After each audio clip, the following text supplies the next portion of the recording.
സുഹൃത്തുക്കളെ, ഇതിപ്പോ ഇന്ന് ഞാൻ ഫേസ്ബുക്കിൽ ഈ ബനിയൻ കണ്ടിട്ട് 2-3 ദിവസം മുന്നേ പെരുന്നാളിന് വേണ്ടിയിട്ട് ഓർഡർ ചെയ്താണ്. നമ്മളെ കൈ കിട്ടിയിട്ടുണ്ട്. സാധനം ഓർഡർ ചെയ്ത സാധനം ഓർഡർ ചെയ്ത സാധനം ഈ 4 ടീഷർട്ട് അല്ലേ?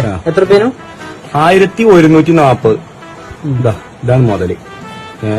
അടിപൊളി സാധനം. കണ്ടാല് ആരും ഒന്ന് കുടിക്കുന്ന കേസ്. ഈ കൊറിയർ സർവീസുകാരൻ ഓനോട് പറഞ്ഞ് പൊട്ടിച്ചു നോക്കിയിട്ട് പൈസ തന്നാ പോരെന്ന് ചോദിച്ചാൽ വല്ല പൈസ കയറിയാലേ പൊട്ടിച്ചു നോക്കാൻ പറ്റുള്ളൂ പറഞ്ഞു.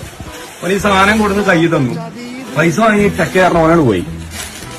എന്താ വില കണ്ടില്ലേ? 1140. ഇതിലിപ്പോ ഒരു കുടുംബത്തിന് മൊത്തത്തിൽ ഇടാൻ പറ്റിയൊരു ട്രൗസർ. മാറിപ്പോയാ ഇതിവന്മാരുടെ സ്ഥിരം പരിപാടിയാണ്. അല്ല, ഇത്ര ധൃതി പിടിച്ചെന്തിനാ പോകുന്നത്? അതുപോലെ മോനെ, കഴിഞ്ഞ ആഴ്ച ചേട്ടൻ ഒരു ടീഷർട്ട് വാങ്ങി ഓൺലൈനിൽ നിന്ന്. വീട്ടിൽ വന്നപ്പോ പച്ച ചുരിദാർ ചോദിക്കട്ടെ, തല്ലണ്ടേ അവനെ? ബോംബെ പോയി തല്ലണോ അവനെ? ബോംബെ അല്ല, അമേരിക്ക ആണല്ലോ അമ്മാനെ പോയി കളിയാക്കുവേ അല്ലടാ.